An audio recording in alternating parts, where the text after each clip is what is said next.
right, as I said, you're going to have an opportunity to hear some of my commentary that actually is now the Marc Medley Show. So you're not only hearing me on GoBrave.org and WP 88.7 FM, you're also catching an episode of the Marc Medley Show, which is my podcast. That can be heard on all the major podcast sites. But I'll tell you what, there's been so much going on in the world. And since I don't have a guest this morning, I'll use this time to do an episode of my podcast, as I was sharing. But first and foremost, what I'd like to do is just talk a little bit about the passing of the Honorable Congressman, or the Honorable Elijah Cummings. He passed away on, it was either yesterday or Thursday. I believe it was Thursday. I get up, and usually I have a morning routine of where I kind of scan my social media sites, Instagram, Facebook, Twitter. I kind of scan those very quickly. And as I opened up Instagram, I saw something that said something about Elijah Cummings dead at 68. So at first, because of the environment that we're in, I thought maybe it was a prank. I thought maybe somebody, and I thought, I was like, oh, wow, you know what? This is a prank. This is a sick joke. But then as I read on and I saw the source, I realized it was true that Representative Cummings had passed away.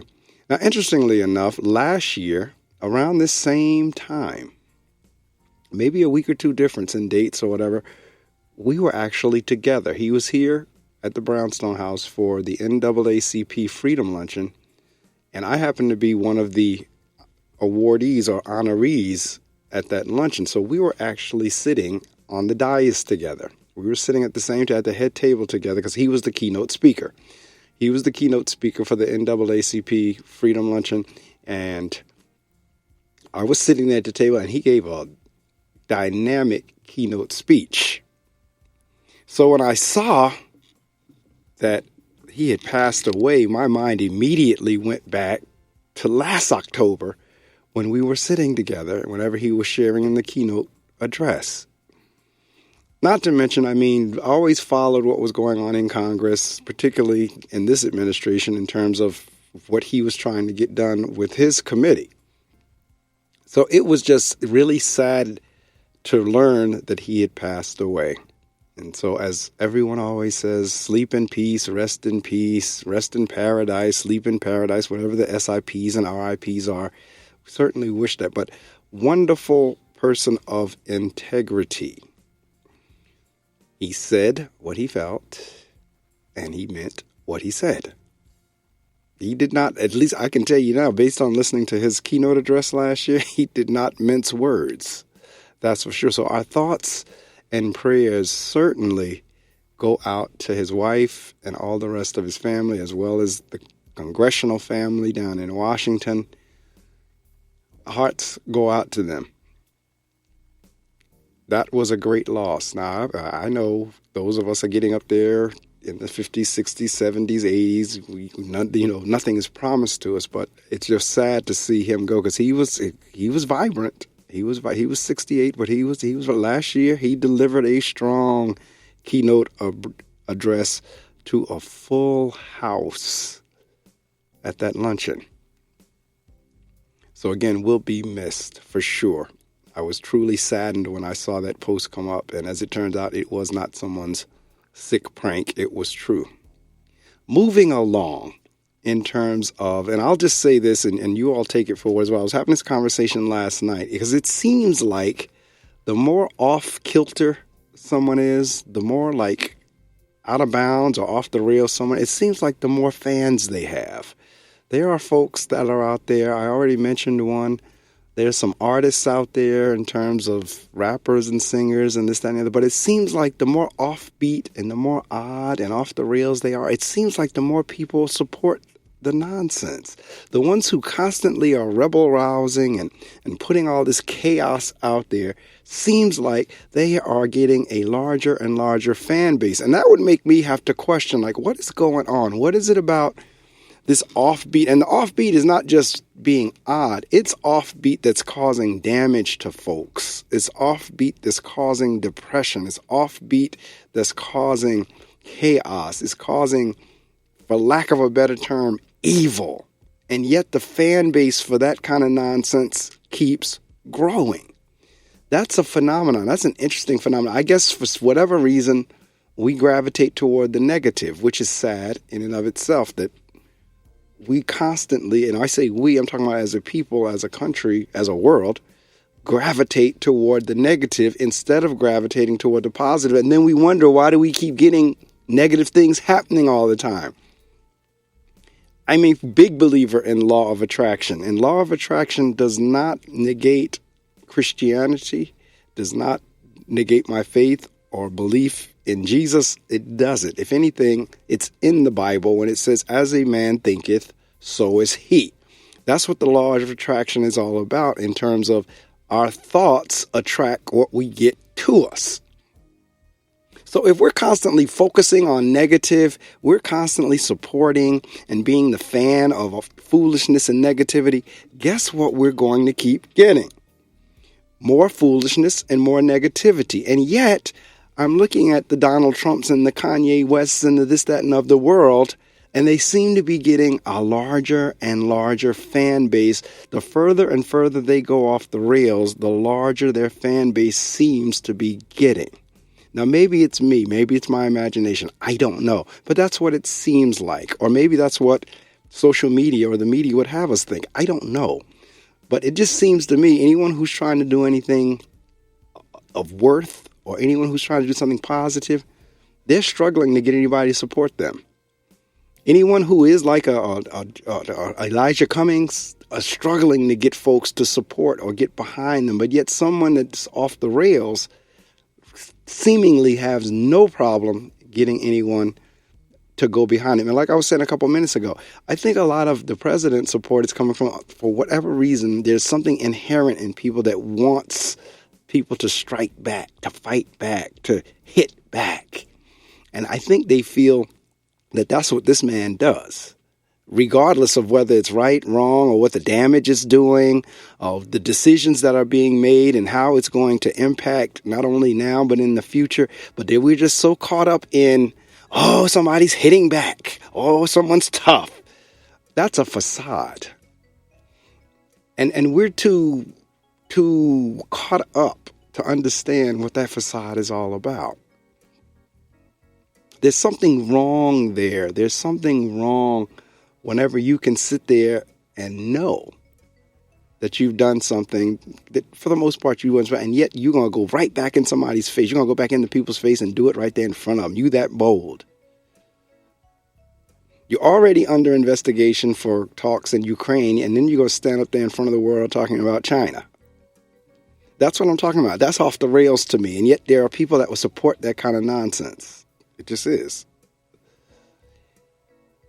I laugh because, I mean, like I said, this podcast, this episode is going to be kind of like a hodgepodge, because especially since I haven't been on here in a little while, it's going to be like a potpourri or a hodgepodge. But I get a kick out of the fact that it seems like folks' patience is shorter and shorter. And again, the perception is odder and odder. And where I'm going with this one is on the road, especially in the city, not so much on the highway, maybe on the highway too. It seems like more and more people are quicker to blow their horns. I mean, I think they honestly think that their car horns have some kind of supernatural power that's going to make cars in front of them move. I mean, you're sitting there in a line of traffic and you're blowing your horn for what? The other morning I come out, I see the school bus sitting there picking up a neighbor's child. And there's a line of cars, of course, because by law, you can't go around the school bus. When the school bus turns those red lights on, that's the same thing as a red traffic light. So, of course, now they're waiting for the child to come out. And the line, cars are backing up. And there are people back there blowing their horns. And they're blowing like that horn is going to make that bus move any faster, going to make that child come out the house any faster. And it's not. So I sit there and I look at that and I laugh because I see it on the road as well. Before you can get your foot off of the brake to move it to the gas pedal at a traffic light, someone is blowing their horn. Before you can even put the car in motion to get through the light, The light literally has just changed and somebody's blowing their horn. I said, wow, people really think these car horns have powers that they don't have. Or maybe that's the only way they feel like they are in control. They feel like they're in control when they blow their horn. Because it's a situation that they don't have any control in. We don't have any control over making traffic move any faster. But maybe by blowing the horn, it gives us this feeling of being in control when indeed we're not.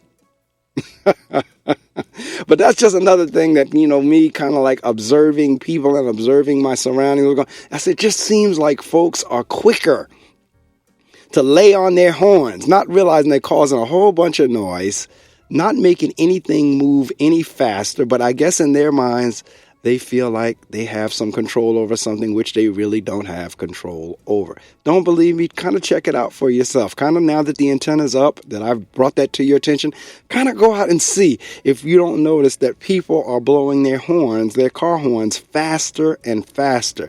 If you're the one at the light and whoever's behind you, you can barely get your foot off of the brake and onto the gas pedal without being blown by the horn. I've gotten to the point now, sadly, where I just ignore any horn blowing. Now, the horn in general is for safety, to try to, make sure that if there's any pedestrians walking, that, make sure that they know you're there, they don't get hit, or to make sure that if you see somebody that looks like they might be running a stop sign or looks like they may be running a traffic light, you kind of blow to let them know, slow down, I'm here. But this constant laying on the horn to try to rush somebody in front of you, that's not what the car horn was designed for. You're sitting in traffic. How much more are you going to make that traffic move because you blew your horn? But again, as I said, I guess it gives folks a feeling of control, even though they're not controlling it. I guess they feel like they are. So a lot going on in the world. Next on my agenda to talk a little bit about is what is going on with all these shootings in terms of police officers opening fire on folks in their homes. Now, I've said on this show before, and I've said in this podcast before, I am not one to quickly jump on the police brutality bandwagon. I'm just not. Some of these scenarios play out where I truly can see how they happen. And most of the time, in many cases, and I'm not saying the person who stole something or did something, I'm not saying they deserve death by police bullet. I'm not saying that. But a lot of times, if you roll the tape back, if you peel the onion back, if you go back to the beginning, had that person not stolen the car, had that person not trying to shoplift, had that person not do whatever it is they had no business doing that would cause police attention to begin with, there wouldn't have been an opportunity for brutality. That's not what I'm talking about. I'm talking about these cases, the one with the young lady that killed a man in his house. She just went on down in Texas. She just was sentenced. I'm talking about her. She was a police officer. If you don't know that story, she came into her apartment complex, was distracted doing whatever she was doing on her cell phone, got off the elevator or came up the stairs, got on the wrong floor.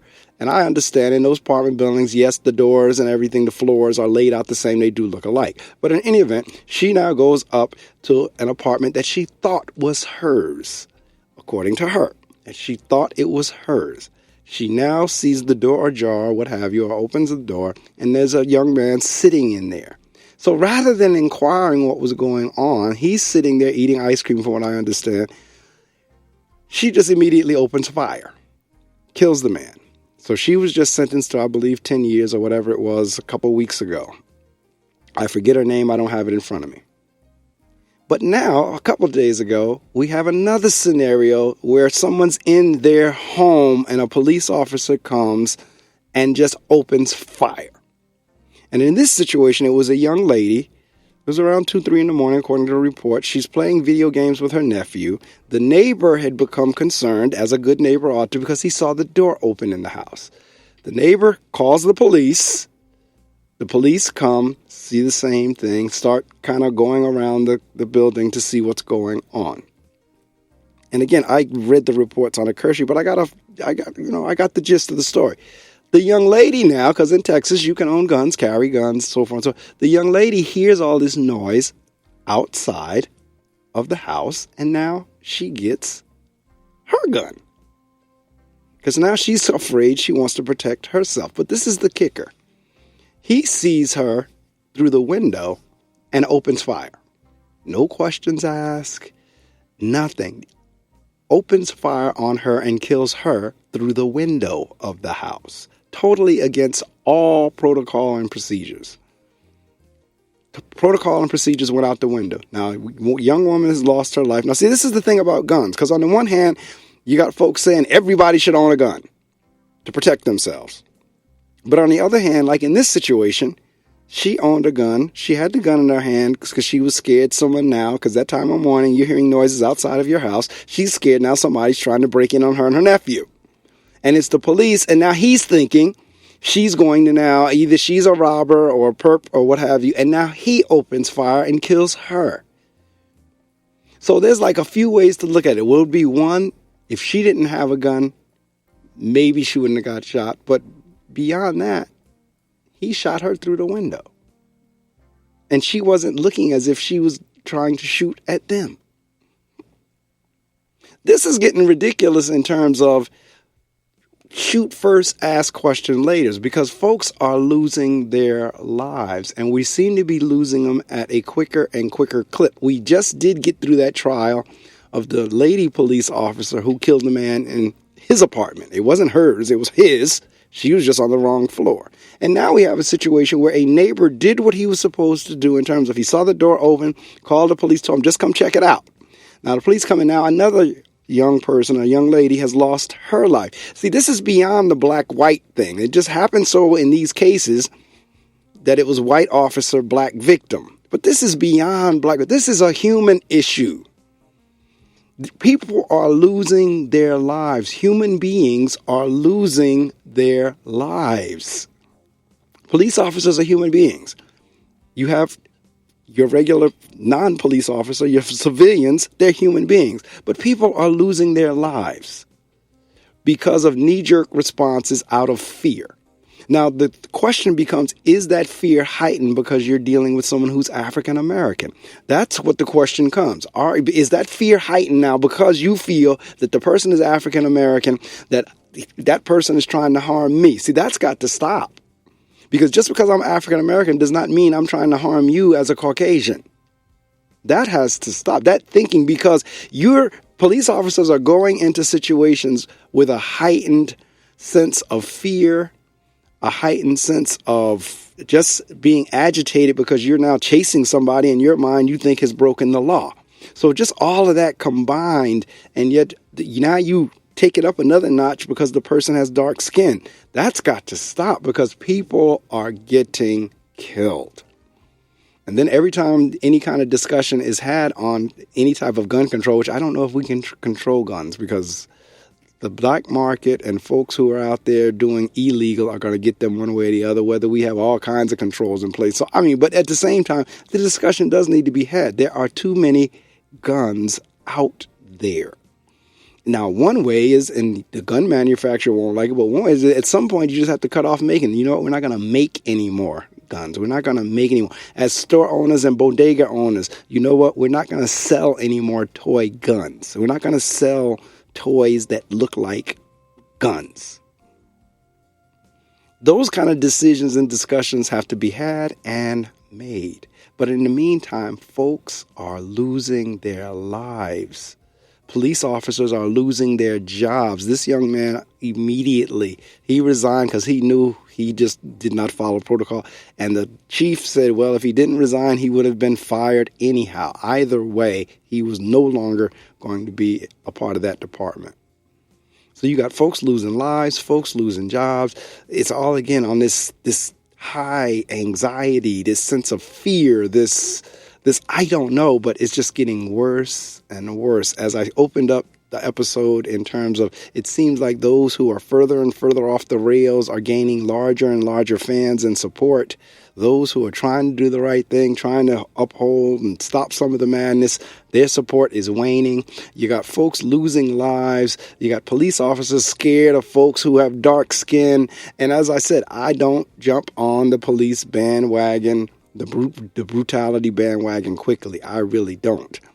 because there's very few people I know who are just walking down the street and get shot or killed by a police officer. But that number is beginning to climb the other way with people in their own homes. People in their homes. This young lady was playing video games with her nephew, and the nephew witnessed her killing. And he was a little boy. He's a little boy. He's traumatized. He will never, ever forget that he saw his aunt gunned down. The young man that got killed, a few months ago, that they just sentenced the police officer for.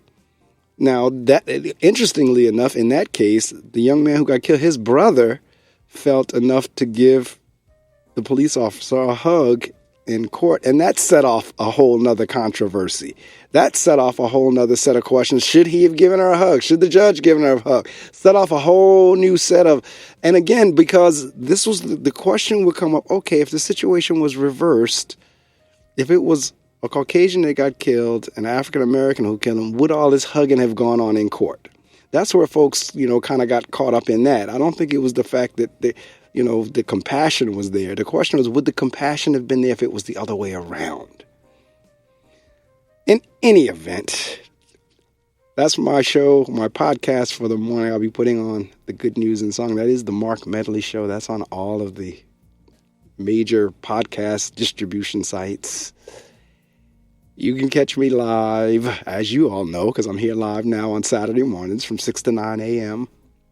on Brave New Radio, 88.7 FM, web streamed around the world on gobrave.org, GOBRAVE.org.